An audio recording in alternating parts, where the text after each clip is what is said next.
Hello my dears, and welcome back to, well, the sludge heap at the edge of all creation, and welcome back to one of the most difficult, bastardly fights in Dark Souls 3. This one, ladies and gentlemen, I'm telling you. Stick around until the end of the video, because I'm telling you, there is a clip at the end of the video that shows you just a handful of the amount of times I've died to this bastard fight. So many. This is without doubt one of the hardest fights in all of Dark Souls. It's evil. It's evil in so many ways. But we do manage it. Eventually. With a lot of luck on our side, it has to be said. We do manage it. It's so difficult. And yet, it's not difficult in such a way that you get annoyed with it. It's not like some of the fights in Dark Souls 2, for example. You can see how it works, you can figure it out. It's just that it is phenomenally hard. One of these guys would be difficult, but to have two of them coming at you at once? Oh, unbelievable. Unbelievable. Just out of interest, ladies and gentlemen, can you see where we are? It might be moving too fast at the moment, but you'll be able to see at the end of the fight. We'll come back to it. We are somewhere very familiar with fans of the Dark Souls series. It's mythologically interesting, to say the least, when you realise where we are. What else is interesting is these two are the last of demonkind. At the end of all creation, at the end of the world, at the end of all worlds, these are the last ones. The demon in pain and the demon from below. But according to the lore, they're two halves of the demon that the Princess Lothric banished many eons ago. They're supposed to be dead, but clearly the princes didn't make a very good job of it. Because they're definitely still alive to a certain degree. They have been shattered into two halves, but they're still here, they're still kicking around.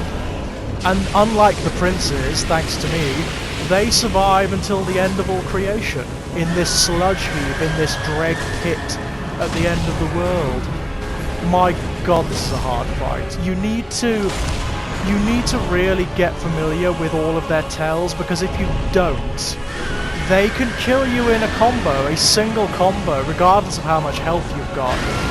They are very tough. You need to understand their patterns, you need to understand what each of their moves are and where the precise moments when and where you can strike are, because if you don't, you just get ganked. And it gets even worse in a moment. They don't get weaker, these guys. As you fight them, they get stronger. Especially in the second phase of the fight. As I say, this would be hard if it were just them. If it were just these two, it would be a son of a bitch. It's not. There's an entire other form to go yet, and it's stronger and more aggressive than the others. The Demon Prince, which is their true form. Oof, not nice at all. Not nice at all. But yeah, this wretched thing is the last of the children of Izalith in the mythology. There aren't any others left after this. I'd back off if I were you guys, because he's gonna go bang. Like, properly bang. You can see bits of the architecture now, and you might be able to guess where we are. No? Not yet? Okay, wait till the end of the fight. Okay, this is where it gets apocalyptic. This guy, the Demon Prince, is arguably... he's on the same tier as Lawrence and Ludwig from Bloodborne. He's a son of a bitch. All of his attacks are potentially lethal. Every single one of them is potentially lethal. If he catches you in a combo, you're screwed. You are absolutely screwed. You need to know exactly when, where, and how to fight this guy. Because if you haven't got the stamina to evade when he is moving around, when he's thrashing about, you're screwed. You are absolutely screwed. And I will say, there's a bit more luck involved in this fight than I usually like in a Dark Souls game. I usually like them to be a bit more skills based than this. There is a lot of luck in this fight, and that is slightly frustrating. Like, if you can catch him doing a certain type of combo, then he's easier than if he spams certain other attacks. That's just the way of it. And if you have the luck of being able to stagger him a couple of times and get some of these in... I mean, look at his health! Look at how powerful this guy is. He is a gank boss. I think it takes me about 9 minutes to fight this whole fight. That is a long time for a Dark Souls boss. It really is. And I'd say this is probably the one that gave me the most trouble. I fought this one more than any. I don't know whether it's because my build isn't particularly good against this fight, or whether it's just because I'm absolute shit at Dark Souls, which is definitely the case. But I tried so many different tactics for this guy before we got this lucky shot, before I managed to actually do some real hurt to him. I mean, I love the boss itself, his design, the way he moves, his attacks, it's absolutely beautiful. But then the Ringed City is like this. The Ringed City is like... it's sort of like the Dark Souls equivalent of Super Mario Bros. The Lost Levels. It's designed to be evil, it's designed to be the nastiest Dark Souls experience imaginable. As you'll see in the next section when we get to it. But there's a bit in the next section that is just like... it's designed to be everything that Dark Souls players hate about the previous games. Deliberately, it's designed to be that. I mean, we got lucky here as well. He is usually really difficult to get with the staggers and the critical hits. There's something about his animations that make it really hard to capitalize on them, but we got lucky. We got a few in early that managed to, and it allowed us to whittle him down. It just allowed us to whittle him down. Also, my companions didn't die, which is highly unusual. What I would advise, I mean, not that I'm in any place to advise on how to play Dark Souls, aggression works well with this guy. If you try to be defensive, what happens is he just whittles you down. You use all of your Estus flasks and that's the end. He just kills you.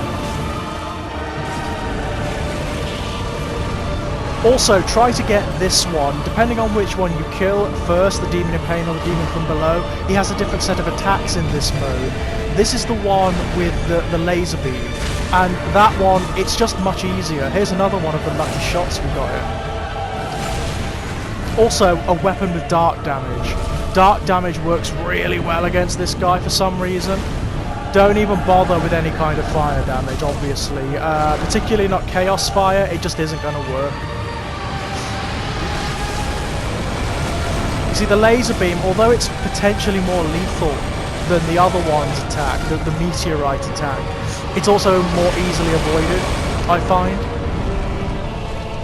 And it gives you a lot of scope for doing some damage to him while he's doing it. I mean, if you're unlucky enough to get caught in it, it will kill you straight out. It's an evil attack. Again, bit of luck, bit of luck. We managed to gank him really well. And it's only because we played this fight so many bloody times. There he goes. That, ladies and gentlemen, is the end of the Demon Prince. And I can tell you, when I did that, oh my god, the joy, the exhilaration of that was unbelievable. And the area's still on fire. He sets it on fire during the second bout of the fight. But yeah, man, look at this. What a beautiful arena to fight in as well. Can you see where we are yet? No? Oh well, just give me a moment. I'll just go and activate the bonfire, and I don't think there's any point in getting my souls back, although I do. I'll just activate the bonfire, then I'll go and take a look. And you'll see where we are. Look, it's a Firelink Shrine. More specifically, it's the Firelink Shrine from Dark Souls 1. Cool, eh? It's that same circular form, and if you go out here, this is the temple that was behind it, where the Dark Serpent, was it Karth or the other one, rose from. Look, there's the hole that he rose from. It's the same temple. So a version of that temple survives right up until the end of all creation. Cool, eh? Oh, it's not an illusory wall, you fucking liar. I should learn not to listen to them. But I love that. I love the fact that it's another example of everything going full circle. And you have to go down into the same pit that Karth rose from in order to get to the ringed city itself. Cool. Very, very cool. I don't know what it implies lore-wise, but if you look around when we're down in the ringed city, there are lots of statues of Karth. Lots of them. Or the other one, whatever his name is, the Dark Serpents. I can never remember their names. It's a shame they don't reappear, actually. But yes, here's a repeat of that same animation from before when we had to raise a banner in order to summon the those bizarre demons that seem to serve the gods, that seem to serve Gwyn.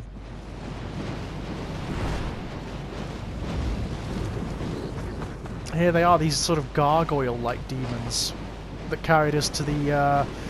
in the original game they carry us to Anor Londo. In this one they carry us to the Undead Settlement. And here, to the Ringed City. And here we are at last in the proper portion of the game, the main portion of the game. And this, ladies and gentlemen, it's not only incredible, which it is, it's also evil. This is probably the hardest part of Dark Souls 3. It assumes, of course, that you've played through all the other areas of the game, including the Painted World. It assumes that you've done that. Here we are. At the very edge of all creation. I love, by the way, VatiVidya's lore videos about the Ringed City. It tells you such a lot about the significance of all of this. It's wonderful. It is absolutely wonderful. The Ringed City is where... It's where the last of the furtive pygmies are. Those who acquired the Dark Soul and gave birth to humanity. And it seems that the city was erected not just to house them, but to contain them. Because Gwyn and his lot, of course, are very terrified of the Dark Soul. Hello. You're an interesting chappie. They brought thee here, did they not? Oh, what, the brain things? Yes, they did. The gods serve, or merely that role affect? Well, just pretending, really, aren't we? We've already signed on with those who serve the Dark Soul in this playthrough, so we're just pretending. Yes. Yes, of course. How wouldst one such as thee do service to the gods? What's that supposed to mean? I have intimate knowledge of thy kind. I know thy want. Do you indeed? The Dark Soul, is it not? Why else wouldst one deign to visit this dung heap? Give rest to thy falsity. I would be an ally to thee. Okay. That's nice to know. You're if weird. It is the Dark Soul thou desirest. It is. Then seek Filianor's church at the base of the cliff. Filianor. There wilt thou the sleeping princess. Yeah, the sleeping princess, another of Gwyn's children. Is a deceit. A lid covering an overgrown privy. Oh, fuck. A prop to keep thee from the Dark Soul of thine desire. I hate fucking invasions, I really do. Not that it matters very much, because this one doesn't go very well, so, yeah, I make a bit of a blunder here. Quite a significant one. I fucking hate invasions, I really do. And I know this one's just a computer-controlled one, but even so, not a fan. Oh, fuck! Well, that began very well, and that kind of sets the tone for our trip through the Ringed City, ladies and gents. It really does. Fortunately, that's taken away our ember now, so we're not embered anymore, so they can't invade anymore, so there's that, I suppose. And there is that. And it's just as well, really, because this area is it's so difficult. It's so difficult, even without the threat of invasions, you know, we could do without the threat of invasions at this point, so... yes. Absolutely. Isn't it beautiful? The Ringed City is absolutely stunning. It really is pretty. This area this fucking area. Yes, those are spectral archers, and yes, they are going to kill me. Stone dead. That thing back there is raising them, and they rise up in tiers. They fire 3 times, and then they kill you. If you look at them, the design of their armor is really interesting. They look like the same archers from the Iron Keep in Dark Souls 2, who were similarly unpleasant, if you recall.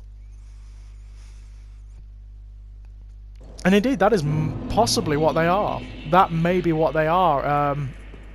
There is a sense in this DLC that everything is tending together, everything is sort of coming full circle.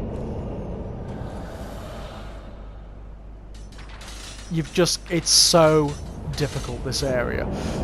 You've got to be very, very careful, because if you're not, you are going to die. A lot. And I do. Hell of a lot. The Ruin armor from the Ruin Knights in Dark Souls 2. That's kind of fun. That is kind of cool. Another Dark Souls 2 callback. So that does suggest there is something of Drangleic going on here, does it not?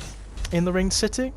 I like that. I really like that. I would have liked a bit more of Drangleic in Dark Souls 3. Maybe if there's ever another Dark Souls game, maybe there'll be another Drangleic. Oh, fuck. Look, you've got to use these tombstones to navigate your way through, but doing it very fucking hard. Very bloody hard indeed. We fucked this one up. Ganked. Yes, they can fire behind them as well, so that is no good as a hiding place. In order to stop them rising, you need to kill the summoner, obviously, but he's a son of a bitch. He's very difficult, and as you're fighting him, the archers are still rising. So it's easier to evade them than to fight him. It really is. Look at the armor. Those are so the Iron Keep Knights, are they not? It's almost as though the designers of the Ring City said, you know what everybody fucking hates in the Dark Souls games? They hate archers, don't they? They hate, like, long-ranged attacks. You remember that part in Dark Souls 2, the Iron Keep and the Shrine of Alea, where there was just loads of it? Let's make another area like that, and let's make it even worse. Let's make it so you can't even kill the fucking archers, so they always come back. Why not? Yeah, it's unpleasant. It's massively unpleasant, this area. I don't actually know how to kill the summoner as of yet. I'm sure I will at some point, but right now I have no idea because it's just so difficult. Yay! What is that giving us? That's pretty good, actually. The Dragon Scale is going to be useful, the Titanite Scale, because we can use that for some of the more interesting swords that we've got. Here he is, the Summoner. Big dude, isn't he? Giant. There are lots of giants in the Ring City, actually. Unfortunately, yeah, he can still summon those guys who will still assault you. So, yeah, there's that. Nice, eh? It's an unpleasant area, this one. And it doesn't really stop. I mean, it's just a gank fest all the way through the Ringed City. Also has some of the most interesting and simultaneously most difficult bosses in the entire game. There's an optional boss here that I will do, a dragon, and he is fantastic. He's like the epitome of all dragon fights in Dark Souls, and he's absolutely wonderful, but there's a reason he's optional. He's kind of this game's equivalent of Calamite from Dark Souls 1. And he was purportedly the dragon that was set here to guard the Ringed City once upon a time. But since that time he's become corrupted by the Abyss. So he's an abyssal dragon, which is even better, isn't it? Of course we've got to find him first, which does take some doing. He is an optional boss, he's not one that you have to fight, which is a good thing, by the way. I also love the, there's a final boss in this area that is absolutely stunning. One of my favourite bosses in Dark Souls. Again, someone you'll recognise. Someone we'll all recognise. Okay, let's not bother trying to fight this bastard this time. Because it ain't worth it. Let's make our way down here. Ah! Yeah, the archers aren't the only thing he could summon, by the way. He could summon these guys too. The souls of Knights of Gwyn, which is cool. I speak of thine kind. Ooh. And mine. Behold this city. We are kindred, but like two eyes which gaze upon the other. Fear not the dark, my friend, and let the feast begin. Yeah, these guys are interesting. One was a wayfaring knight on an endless, forbidden search. Only the abyss granted closure, if not reunion with his beloved. He's talking about two not bosses the we're going to dark, my fight friend. later on. And let the feast begin. These guys, these sort of insectile guys, seem to be these bastards. They push you off the edge. They seem to be they're what arise at the end of the world to consume it. They're kind of a bit like the crows in the Painted world. Their whole business is to devour reality, and that's what they're urging you to do. They urge you to exacerbate the collapse of creation, because that's what it's supposed to do. With the waning of the fire and the end of light, that's what's supposed to happen. And that's exactly what they want. And, you know, they may not be lying on that front. They may be telling the truth. That may be the best thing for this reality. At long last. It'd be about time, really, wouldn't it? After all the endless resurrections and whatnot. Well, here we are, my dears, towards the end of this particular playthrough. Thank you so much for sticking with me on this. When we come back, we'll explore a little more of the Ringed City and delve a little deeper into its secrets. Until then, here are a few of the fights that I had with the bastards. The demon from below and the demon in pain. There are quite a few of them. There are quite a few of these fights, and my god, it's just evil. It's just evil. You will see how difficult this fight is and just how many times it took me to do it. There are a couple of instances where I get right near the end and the bastard just kills me stone dead. He does one attack, all my health gone, and that's it. So, ladies and gents, I will leave you for now, and until next time, my dears, bye-bye!